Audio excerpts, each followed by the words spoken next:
Et on en parle avec notre invité Olivier Weber. Bonjour à vous. Bonjour. Bienvenue sur Sud Radio.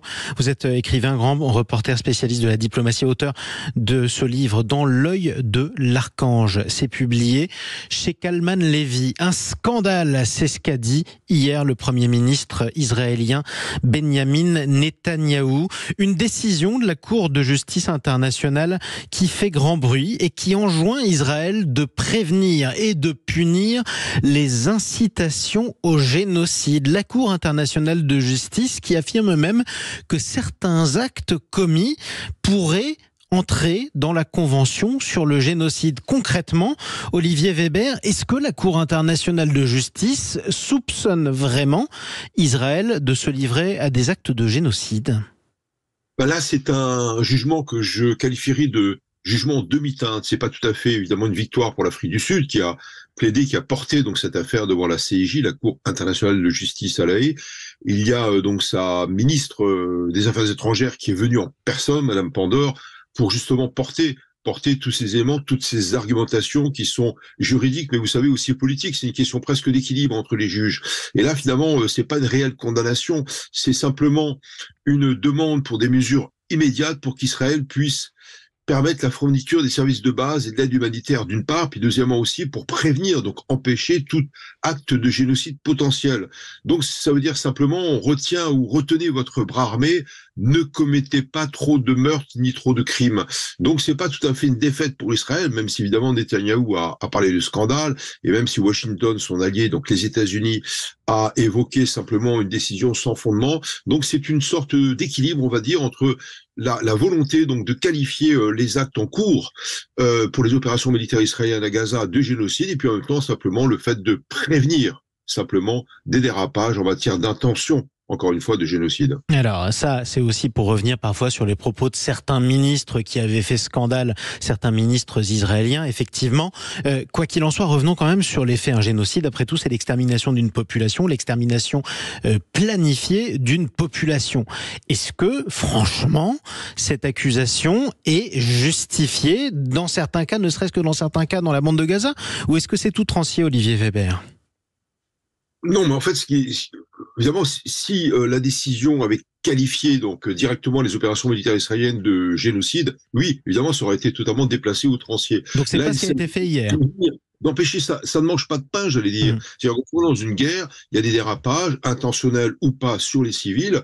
Et là, bon, c'est très bien qu'il y a 93% des Gazaouis qui souffrent de malnutrition sévère. Donc là aussi, la Cour CJ donc appelle à des actions immédiates. Puis deuxièmement, sur les 2,3 millions de Gazaouis, d'habitants de Gaza, 1,7 ont été transférés. Ce sont des chiffres de l'ONU. D'ailleurs, la CIJ, la Cour, se base sur des rapports de l'ONU. Donc, en fait, ce sont des mesures un peu de prévention et non pas de condamnation. Donc, en fait, c'est pas tout à fait une défaite pour Israël, c'est pas une victoire non plus pour l'Afrique du Sud, contrairement à ce que l'Afrique du Sud annonce.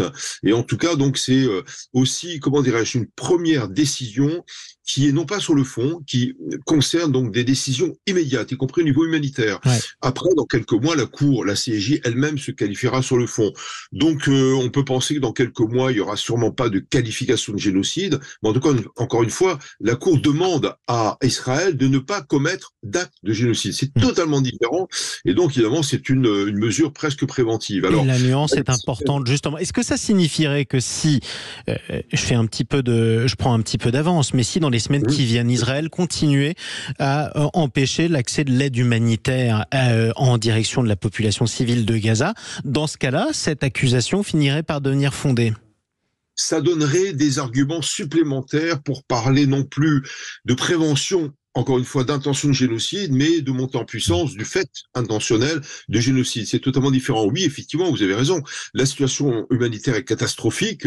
C'est un truisme, c'est une réalité banale. Et encore une fois, la Cour se base sur des chiffres, des rapports de l'ONU. Et en tout cas, donc, empêcher l'arrivée de camions humanitaires, donc d'aide humanitaire en général pour les habitants de Gaza, pourrait constituer justement un élément de qualification d'intention, encore une fois, de génocide. Il y a une différence entre l'acte de génocide lui-même et puis deuxièmement l'intention de génocide. Alors encore une fois, Israël joue là-dessus en disant nous ne visons pas intentionnellement des civils à Gaza, ce sont des dommages collatéraux comme on dit, mais évidemment tout ça se joue dans un mouchoir de poche. Évidemment. On est sur une bande de 400 km², donc c'est pratiquement rien. Et effectivement, les civils sont forcément ciblés directement ou indirectement par l'armée israélienne. Mais quoi, quelle que soit l'intention, c'est en tout cas un bain de sang. Dernière question pour vous, Olivier Weber. Qu'est-ce que ça change pour Israël concrètement? Est-ce que ça va pousser Israël à donner des gages ou alors à prendre des mesures urgentes?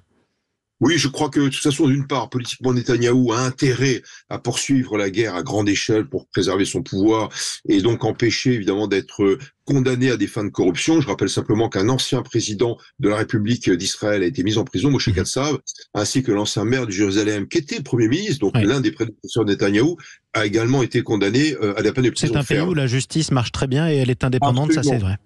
Absolument, pour l'instant, elle est indépendante, d'où toutes ces manifestations avant le 7 octobre par les Israéliens pour dire attention, monsieur Netanyahou, ne faites pas en sorte que la Cour suprême soit totalement à votre botte. Donc en tout cas, c'est une démocratie d'une part, deuxièmement, c'est une justice totalement indépendante, vous avez raison de le rappeler, mais Netanyahou a intérêt à poursuivre la guerre. Et là, je pense qu'il le fera avec un peu plus de souplesse, on va dire, un peu plus de considération de l'effet humanitaire, et tout dépend en fait de Washington.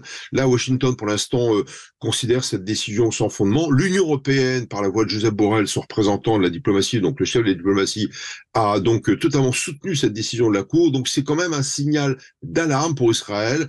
Mais vous savez, entre la décision d'aujourd'hui et puis une décision sur le fond dans quelques mois, il peut se passer évidemment beaucoup d'opérations militaires. Oui. Je pense que Netanyahou a intérêt à faire attention parce que les Américains vont le dire effectivement de baisser la garde sur les dérapages éventuels ou intentionnels. Oui, en tout cas d'y faire attention. Merci à vous. Merci beaucoup pour cet éclairage sur Sud Radio.